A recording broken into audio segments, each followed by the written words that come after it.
Are you an aspiring teacher getting ready to take Praxis Middle School Mathematics 5164, Real Number System, Properties and Operations, Algebra and Functions, Simplifying Expressions, Evaluating Expressions, Properties of Operations? If so, I have a video to help you get ready for the test. My name is Tom. I'm a test prep expert here at Study.com and a certified secondary teacher, and I will walk you through some of the types of problems you will see on this test. In this video, I will give you sample problems including factoring and distributing algebraic expressions and some word problems you might see on the test. Sound good? Okay, let's get started.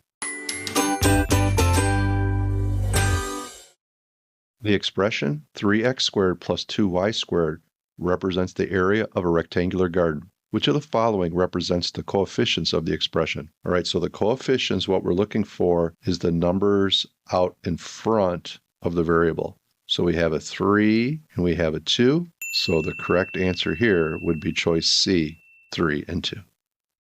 Given x squared minus 25, which of the following expressions is equivalent to the given expression? Is it A, x plus 5 times x plus 3? Is it B, x plus 5 times x minus 5? Is it C, x plus 5 times x plus 5? Or is it D, x plus 3 times x minus 5? All right, so what we're looking at here is what's called a difference of squares. So a difference of squares formula is if we had a squared minus b squared, that is equivalent to a plus b times a minus b. So we're taking the square root of a and we're taking the square root of b and we're putting it into this factored form here. So if we look at our x squared, the square root of that is x. The square root of 25 is 5. So we have x plus 5 times x minus 5, which would be choice B.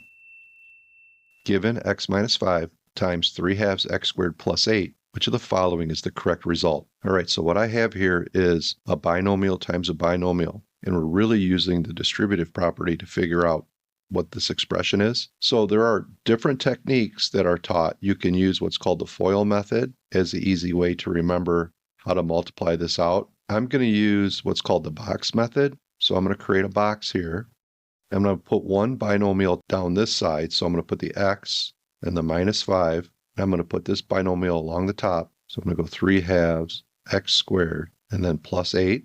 And then I'm going to do this like a times table. So this box here, if I multiply these together, I would get 3 halves x to the third. If I multiply these two together, I get 8x. If I multiply this together, I get negative 15 over 2x squared. And if I multiply negative 5 times 8, I get negative 40. Now, none of these are like terms. We have a cube, squared, first power, and a constant. So we're just going to write this out. 3 halves x cubed minus 15 over 2 x squared plus 8x minus 40. So we're going to look for our correct answer here. And it looks like the correct answer would be choice C.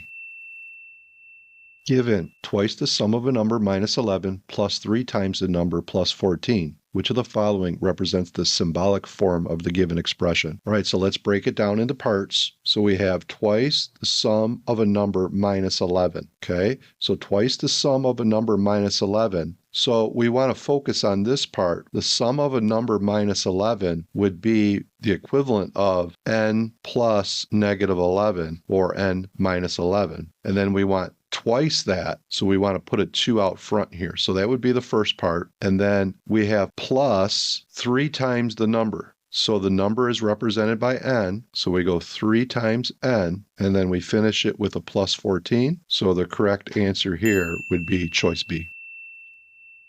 That concludes Praxis Middle School Mathematics 5164. How do you think you would have done on those questions? Please leave a comment. Also, if there are any other topics you would like to see, let us know, and we would be happy to create more videos for you. For more practice, check out our Praxis Middle School Mathematics 5164 playlist. And for even more detailed practice, strategies, and customizable study materials, head over to Study.com and check out our Praxis Test Prep course. Those who use Study.com boast a 92% pass rate. Our courses include full-length exams, hundreds of authentic practice questions, and short, targeted video lessons specifically developed based on the latest test updates. With our resources, you'll know exactly what to expect on test day. Like this video and subscribe to this channel to get all the latest Praxis test updates. And please leave your questions and success stories in the comments. We'd love to hear from you. Thanks for watching. Happy studying.